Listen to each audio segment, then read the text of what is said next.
Welcome to another episode of the Scott McKenna Podcast. In this episode, I'm going to talk about my most basic, but I think most powerful sales strategy, which is not what most people think. I'm going to talk about my new cameras that I purchased. Well, I have like 4 cameras, it feels like, pre-ordered right now. We'll get into that. My new PGA Tour mission to make the PGA Tour, and how I changed my mind nonstop. So I told you this podcast was going to be random, and that's what it's all about. So we're going to get into it. But I figured in today's episode, we'll do it a little differently. And I'm having Ben on the podcast. What's up, Ben? What's going on? So for those who don't know Ben is in charge of helping me produce more content personally, which is partially what I'm going to talk about in this episode about my sales strategy to get more work. So I figured I'd have Ben on since we're going to talk a little bit about that. Plus, I just don't really like being alone on a podcast. But a lot of what I'm going to talk about today is directly addressed to you as the listener, and if you're watching on YouTube, you as the person watching this. So even though Ben's here, I am going to adjust the camera a lot because these are things I really, really feel are important.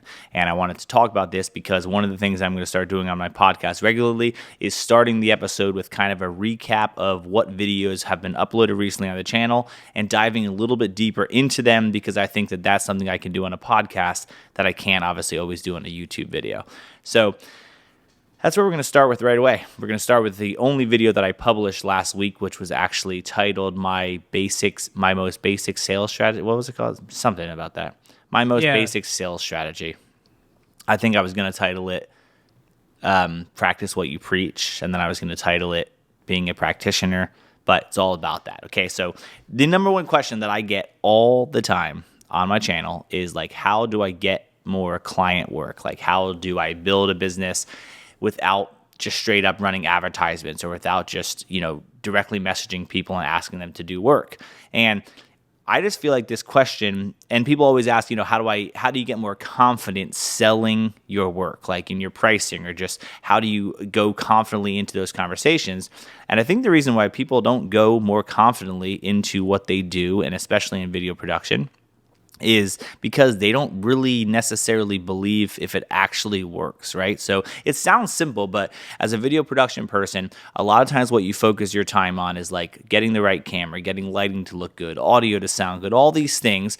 Then you give a product to a company and you say, here's your video, hope you enjoy it. And then you just kind of hope that it does well, or you hope that they hire you again. But I think that a lot of video people don't utilize video in general for their own company and their own brand at all, not even close to as much as they should. So I don't really know if people in the video production world actually believe enough that video actually can help a business, because they don't really ever do it themselves.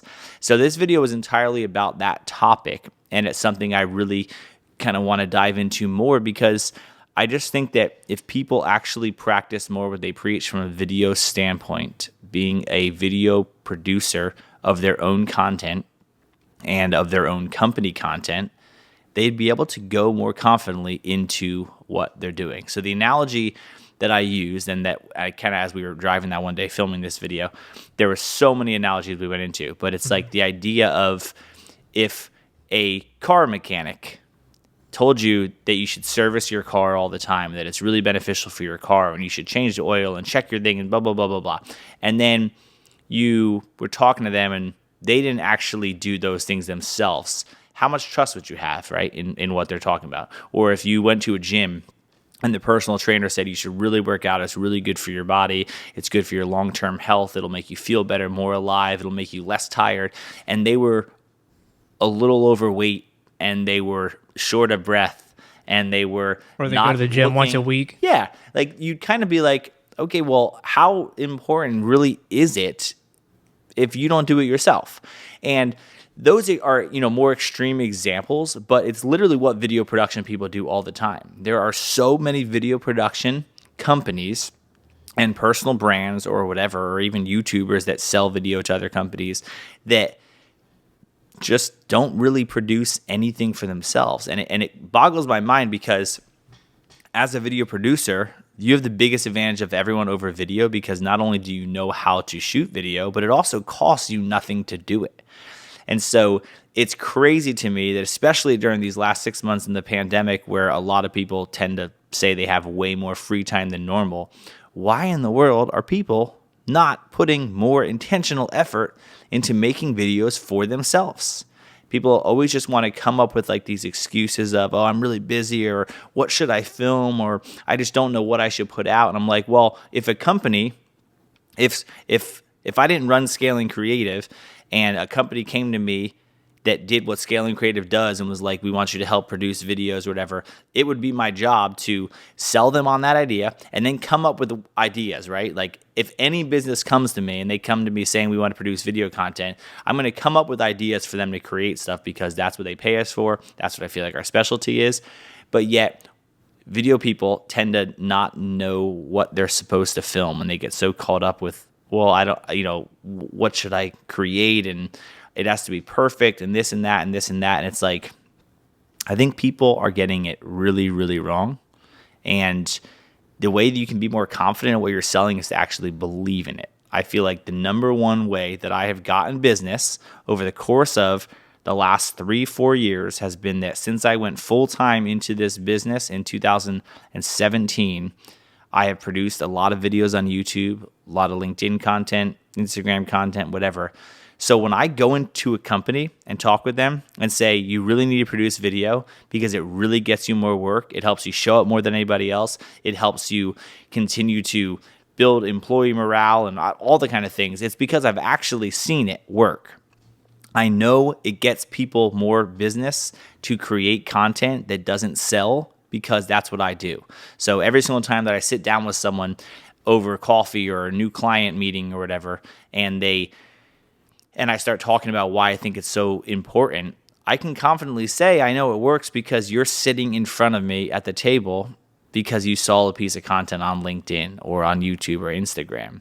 And it just doesn't seem like that difficult of a thing to me, but I'm like always blown away by how not confident people are in selling the service they offer. And I think that that's like a major, major part of it. What do you think, Ben?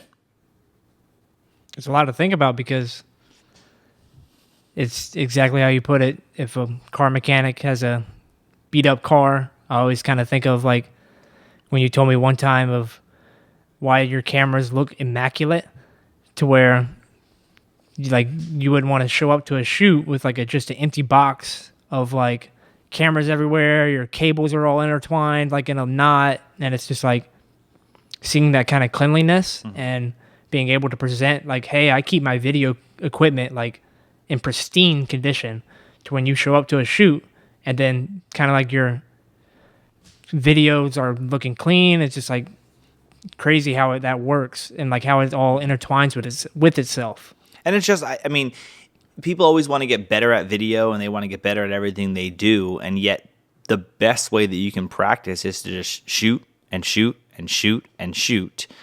And why not practice with yourself as a client? Because it's beneficial for your company, but it also gets you better and better. Like setting up even something as basic and simple as this is practice to be able to set up what it would be like if we filmed podcasts for people, or if we just did a talking head interview, whatever it is.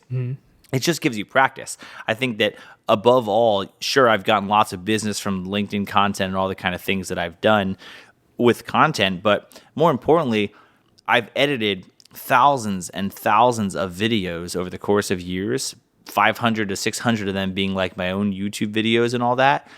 That makes me an unbelievably fast and efficient editor that if I had to wait till I had that much experience just with client work, it would be so many years past there. And so I can confidently even sell pricing based on how much I think things should cost, or how much time it takes me, knowing that I can do it at a faster speed than other people and make more money because of it. But that's only because I'm constantly doing it, like over and over and over. You could even circle back to like the analogy we've been talking about, like car mechanics. If the car mechanic is trying to sell you on oil changes, but he's never done one, then would you necessarily like, oh yeah, go ahead, test it out on my car? Like, no. Yeah.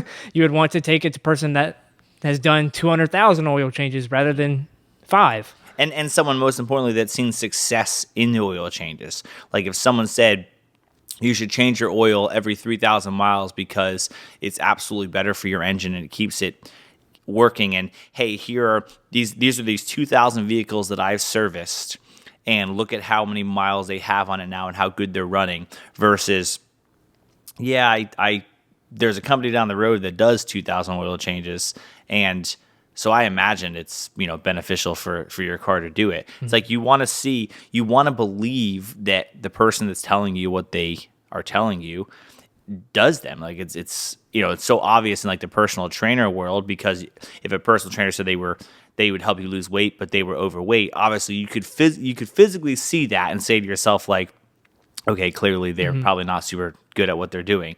Yeah. But it's just easy in this world we live in to have so many people that kind of fake it till they make it, and they put social media manager on their LinkedIn profile or video content creator. But yet I think what has actually got people to start working with me is that they see that video is what I do, but they also see that I'm doing it. Mm-hmm. So when they're like, I really want to start posting more videos on LinkedIn, and they see constant videos of me on LinkedIn, it brings proof that I'm not just talking about it, that I actually do it.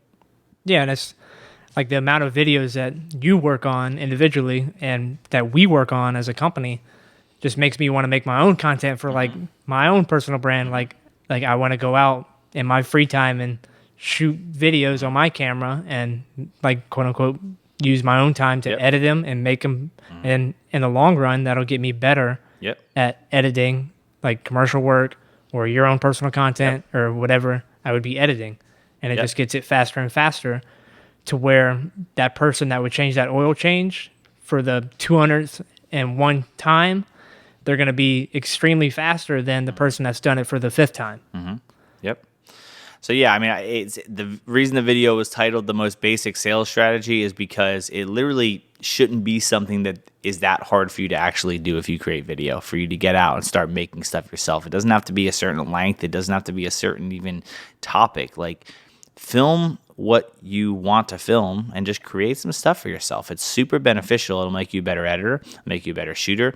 It'll make you a better even storyteller and editor for clients. When you know that you can come up with something out of nowhere for yourself, it helps you to start being more creative for the companies that actually do stuff, which is in turn going to get you more ongoing work. So that is my number one tip for you, is if you are not feeling confident with sales and feeling confident with the product you're selling, I'm going to challenge you to really think about that. The reason you're probably not that confident is because I don't know if you're actually that confident that you can get people success with the work that you're doing. So I definitely challenge you to think about that more. Start creating more stuff for yourself on YouTube, LinkedIn, Instagram, all those places. Diversify kind of where you are showing up as a personal brand.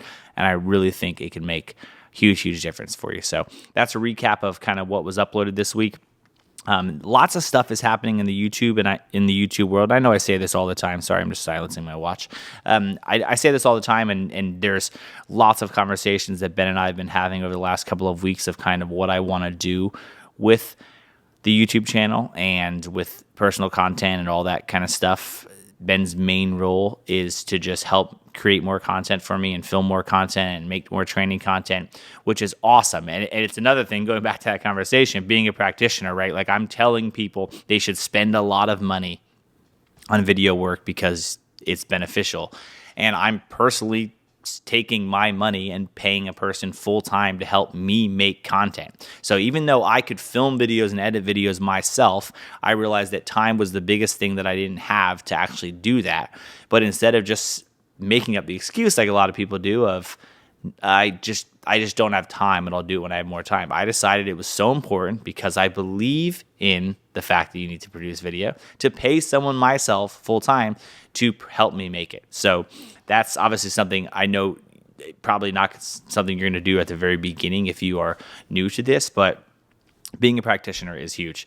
But YouTube. So I really want to do a lot more in the YouTube world, and I've gone back and forth. Ben and I have talked so many times about what the vlog looks like and I really want to like daily vlog as much as possible, but daily vlogging in a different way than like the Casey Neistats of the world or people that just daily vlog. I feel like there's the thing that constantly runs through my mind is that I feel like there's truly value in following the everyday journey of like what I go through, because I'm super random. Anyone who obviously works with me or knows me knows that like I'm all over the place.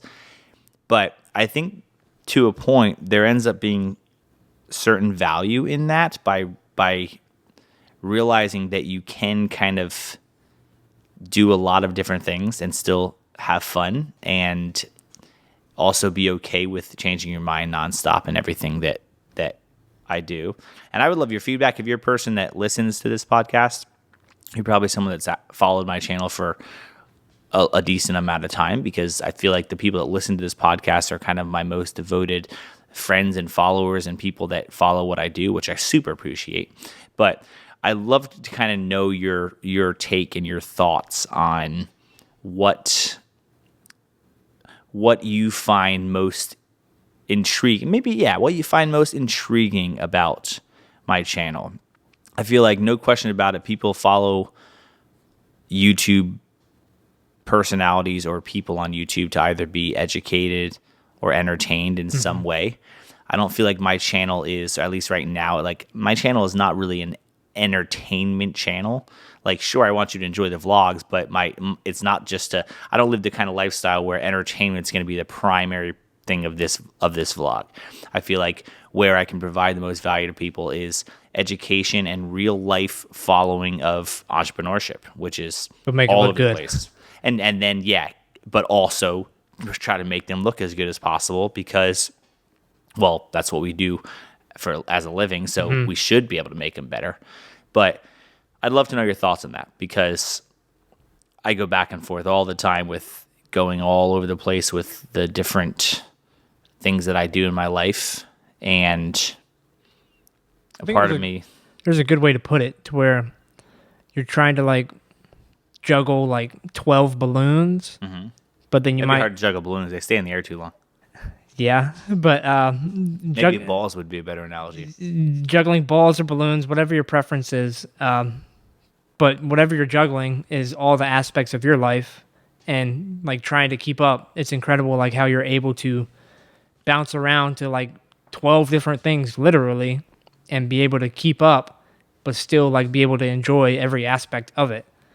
But the shortcomings do come to where like maybe 2 or 3 might fall through, but those like 10 other ones that you're kind of keeping up, it's kind of like really good, because then it feels good, because then you're having fun with those things and working, and just it's incredible like to be able to see a person that is so busy and able to like track from one thing to another instantly. Yeah, and I think it can be, obviously there is a downside to being my personality type, which is an Enneagram 7, which is basically someone that's all over the place in a nutshell and has no problem coming up with new ideas, but the downside can be not always executing on them. But I do think that there's value in like realizing that, you know, there are some people you follow that are, you know, crazy entrepreneurs. I'm a huge Gary Vee fan, so I, you know, love all the stuff that he does. But obviously his vlog and his YouTube channel really just follows that side of his life, like just the work, nothing else but the work, which is totally fine. Tons of unbelievable education from it, tons of inspiration behind it. But he's choosing to obviously have that be the only thing really that you really know about. And I've always kind of wanted my channel to have some aspect of like, you can still have fun in life and still do other things rather than just business, but yet still have success in the business. And would I have way more success if 100% of my time and effort went into my work? Sure. But at the same time, I've realized over the course of like some success that led up to COVID and then kind of restarting, that even when there was more work happening and more stuff happening and more income probably coming in, I don't know necessarily if I was actually any like happier in that time. I just had more work coming in. And there's a part of me that's realizing I almost think that what I'd be happier with is a sustaining business that's doing well enough that I can enjoy doing other things and not feeling guilty about doing those other things, and keeping a business, I don't know, maybe smaller, who knows? But Yeah. And it's always I don't know. good to know that you've like definitely recognized that you're a 7, but you're taking like so many precautions of like kind of like to avoid the pitfalls of a 7, to where you'll jump around a lot, but you keep your computer organized, you keep like a lot of stuff organized. I'm a weird 7 with like OCD. Yeah, and not even OCD, but like to where you're organized and the things that you're focused on don't fall through, like, or you fulfill on what you're set out to fulfill. I think that's not always true. I think what I've gotten better at is realizing that I have to make sure that there are things in place to make sure that things get executed and fulfilled. Meaning I've realized enough that I'm all over the place that it is very easy for me to forget things, and I forget things all the time.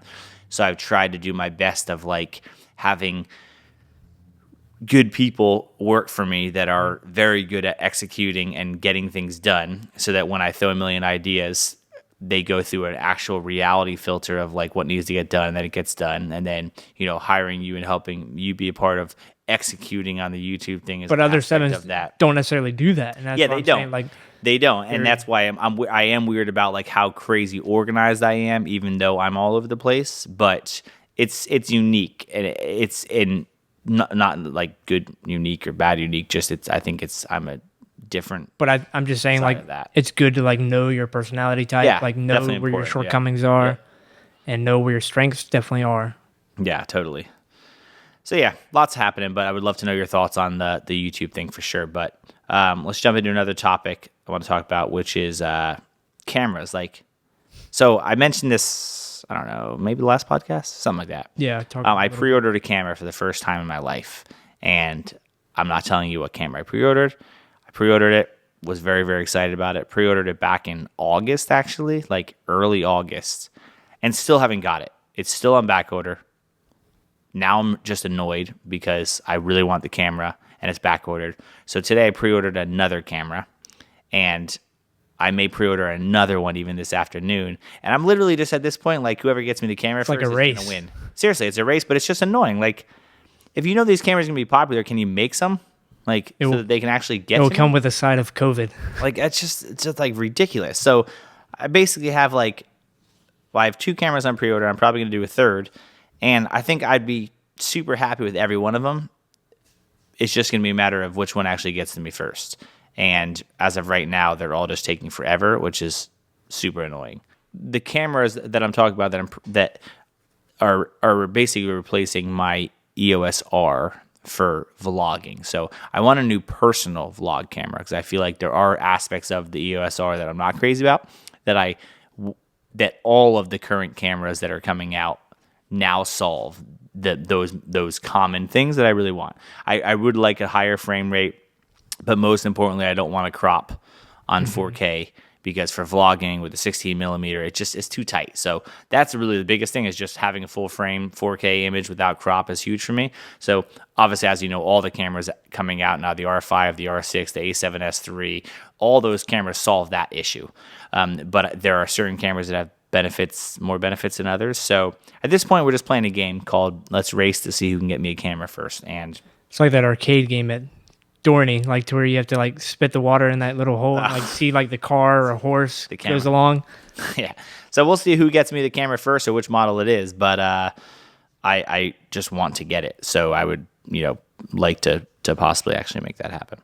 And then the last thing that's happening, actually, let's talk about for cameras for a second. What's your favorite camera that's currently out?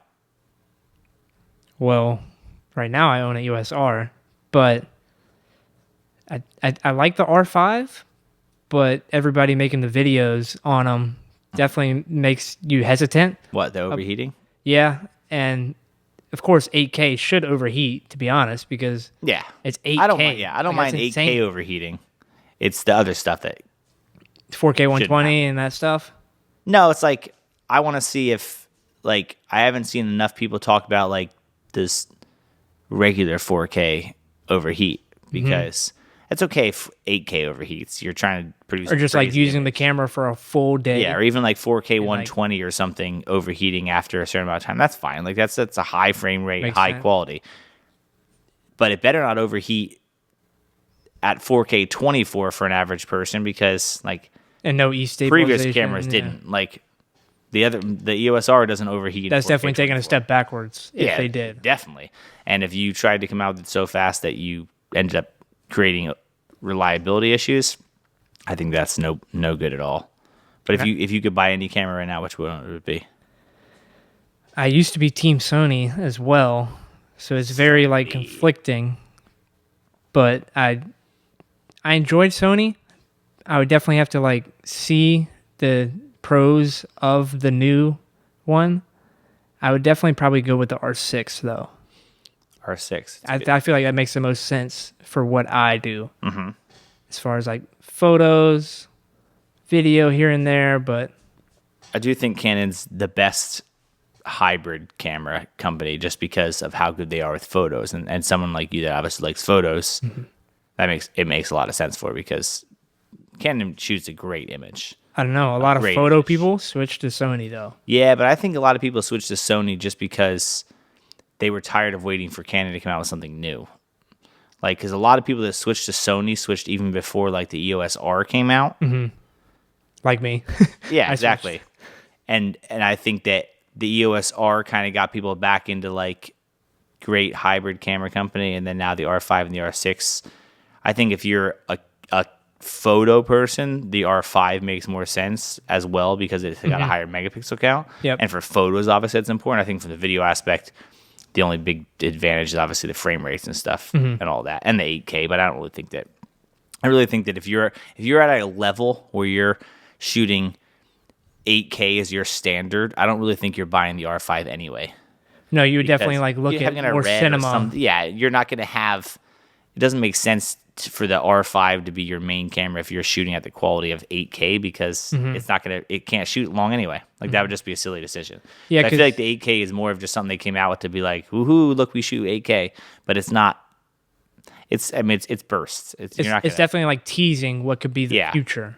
And the problem is, if they teased it so much that they can't even produce 4K consistently and reliable, then that's no good. Yeah, that's scary. So I don't know. So anyway, we'll see. I'll keep you updated on the race to the camera. And yeah, the last completely random thing is, so I've always felt like in life, if you take anything seriously enough, like really seriously, like, you know, people always say, like, you always tell, like, parents always tell kids and stuff, like, just dream big, like, whatever your dreams are, you can make them come true. I don't know if I entirely believe that, but I believe part of it, of the aspect that if you really take something seriously and you go after it seriously and you do it for a long time seriously, you can have success. I feel like most people that fail at anything fail because they gave up too early. Or they really didn't want it. Yeah. Like you said, fake it till you make it. And but I think it's just people are impatient. I feel like people might be just a day away from the biggest break happening that they needed, but they quit right before it happened. And so I feel like when you actually take something seriously and you're not so impatient that you are giving it a 1 year window or a 2 year window, that big things can happen. And I'm just going to throw this out there. This could end up being like something that I do stop. But I had like this crazy thought the other day as I was preparing. So I'm preparing for a golf tournament this Saturday, one that I used to play in a few years ago. It's a pretty big amateur tournament that happens in this area. Really excited about it. But as I was thinking about it, and I haven't played golf very much at all over the last year, and I was like, man, I feel like, because there was a time that I played pretty good golf. Like I used to play 4 or 5 days a week when I had no job. Like I was a full-time musician, so I basically made no money. But I sat home all day and did anything I wanted, and I played gigs at night. So I golfed like 4 or 5 days a week. And I I think I was a pretty good golfer. I was a scratch golfer. For those who play golf, know what that means. And I haven't really played like that in a long time. And so now I'm not even close to a scratch golfer. And it's really frustrating for me because I know that all it took was when I actually put more time into it. So I'm on this like internal mission that I firmly believe that if I actually try to play golf competitively and well and actually put a lot of time into it, I believe that within 15 years, by the time I'm 50 years old, that I can play on the PGA Tour. That's my goal. Now, I told you this video would be random. I told you I'm the most random person you've ever met. But, and there's a chance I may not even end up continuing with this because it really depends. I live in a cold weather climate, so I may completely lose my interest in the winter again. But I'm just putting it out there. I'm going to start just adding another completely random thing in my YouTube channel that's going to be a playlist all about, that's going to be titled The Road to the PGA Tour. And I firmly believe that I can make it happen if I actually stay on it. But then there's part of me like wants to do the same thing with disc golf. Like, it's just, and I feel like that would be much easier to actually do because See how the tournament goes this weekend. we'll see. No. But that's the thing is, so the problem is a lot of people like I don't even expect to do that well in the tournament this week if I even qualify because I just feel like my golf game is just not up to par. No pun intended. It just doesn't feel like it's actually like good right now at all. But I love competition more than anything. And even if I don't do well, I just love the idea of competing. And I also have been a person that I feel like I do really well when the pressure's on versus when there's no pressure.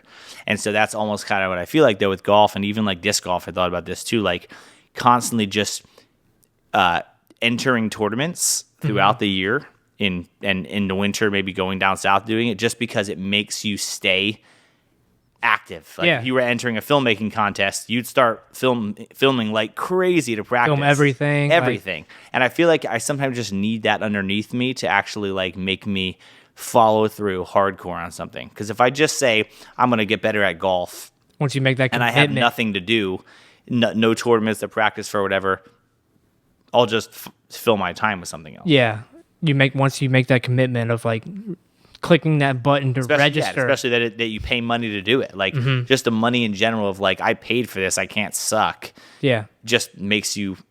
And same thing with disc golf. Like I think that it's such a fun sport and one that you can is so easy to play constantly. Like I'll probably constantly do that and try to get better. I think part of the biggest thing for me is it's so hard for me to do anything like subpar. So that's always the toughest part. You just want to be the best. I want to be the best at everything I do. Like if like tomorrow, if this weekend someone was like, "Hey, we're gonna do a cornhole tournament," I'd be practicing for like the next 26 hours. Yeah. To be dominant. Like because even if I've never played a sport before and you're like a pro at it and you invite me, I want to destroy you in that sport. Like I don't care if I've never played it. That's just that's just how my brain works. And so like if I can't give something full effort, then I just kind of don't want to do it at all. But it also helps you like see like how you're stacked up, like in your area. Like I'm just crazy competitive. But the downfall of that is it makes me want to do everything like all the time. You know, I entered this tournament, and since I entered this tournament, I bought a practice green at my house. I went out and got a new putter. I got a new rangefinder. I got new hats, new golf pants, golf shirts, shoes. Like I got everything because that's just how. Like I don't know why I'm like that, but I cannot just like that sounds fun. Let's do it. I'm like, let's freaking do it. Yeah, you got to go all out. It just seems boring to not. I don't know. But the problem is, I end up doing that with a lot of things. Like when I got into disc golf, I now have like 20 discs, and same here. Like it's just it's just, and luckily that sport's cheap. Golf's expensive, but I don't know. It seems fun to me. I feel like everyone's got to have that like one kind of not fix, but like that hobby like that you just love that you could like. If someone paid you a reasonable salary to do it 100% of the time, you might consider like, hey, quit your job and go do that. The problem is I pick a lot of expensive hobbies. Like the same thing with, COVID hit, and I was like, I really want to get back into music again. And I built a recording studio in my downstairs. Like I I can't slowly go into things, which No. my wife hates because I just spend too much money on that kind of stuff. But like, I realistically feel like tomorrow I could be unbelievably excited about like being on the PGA Tour, unbelievably excited about like becoming the best disc golfer in the world, unbelievably excited about being a music producer or a musician or a worship leader or a business owner or I don't know, anything. Like, so I'm really trying to figure out like how to get out of a cycle of like just being, because it's not even like contentment in life, because it's really not like a contentment issue to me. It's more just I get bored, Yeah. and so I want to do something different all the time. And so I feel like when I go do a million things, I don't get bored with any one specific, because I don't spend enough time doing it, so I don't get bored. So in turn, it feels better to me that I'm kind of like, well, I'm not. If I get bored, I'll just do something else in a different. I don't know. Or find something else. Yeah, What about like priorities? Like, because I feel like yeah, that's the hardest part. that definitely helps me at least to where you feel like you're all over the place, and then maybe you can, like, I definitely take a step back, take a deep breath, and like, okay, what's the most important thing right now in my life? Yeah, Or- that's the problem though. And like make that list of like what it is. Like, okay, where does these 6 hobbies sit at? I know, and that's the problem though is, other than like my faith and my family, I don't know if I have.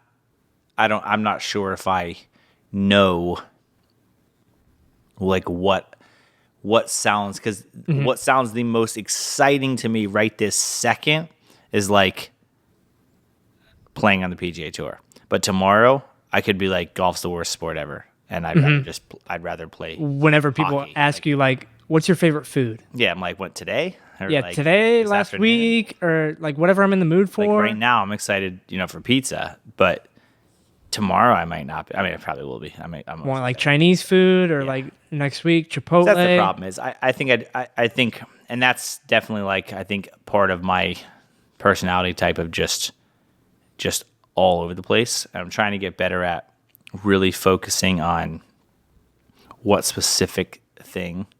Like during COVID, there was a time literally I felt like doing no video production at all. I was just like, I had no drive whatsoever to produce content, no drive to even like get more business. I just was kind of like, just, this isn't fun, because there was really nothing happening either. So that's why I got into the music stuff. Did that kind of full on, and still am. I still really love it, but like I never really, my goal in the music stuff was just is a hobby. Like I don't have any ambitions to like do anything with that. I was a musician long enough to know like I don't really care anymore about that. But the golf thing and the disc golf thing and that other side, like that's a whole new world. I think it's also I just love that challenge. Like I'm not unbelievable at disc golf, and I'm not unbelievable right now at golf, but I love being really, really good at something. That the challenge of like everyone hearing when I used to play basketball as a high school, when I played basketball in high school, there was nothing I loved more than going to the opposing crowd, like playing away games and having people boo, because there was nothing more than knowing people didn't want you to succeed or doubting that you could succeed, and knowing like that you could. And like there's nothing more exciting to me, even just in the idea of telling myself like how unbelievable, how ridiculous it sounds, I should say is the better word, that I legit feel like I could make a PGA Tour event within the next 15 years. Like 99.99% of people watching this would laugh as well as me.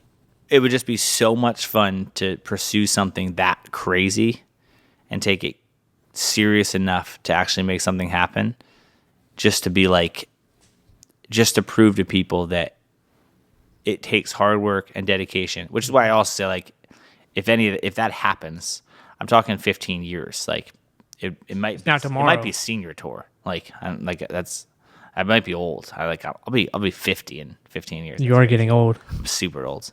And wise, I should say. When you get old, you just get wise. Yeah, right. That's definitely not true. Should I be at like the tournaments just booing you then, rather than cheering you on? Yeah, totally. With a camera, they'd be like, "Who is this guy? Why does he bring this guy with him to boo?" all the Why does he hate this one specific person so much? But no, I think it would just be such an inspiration to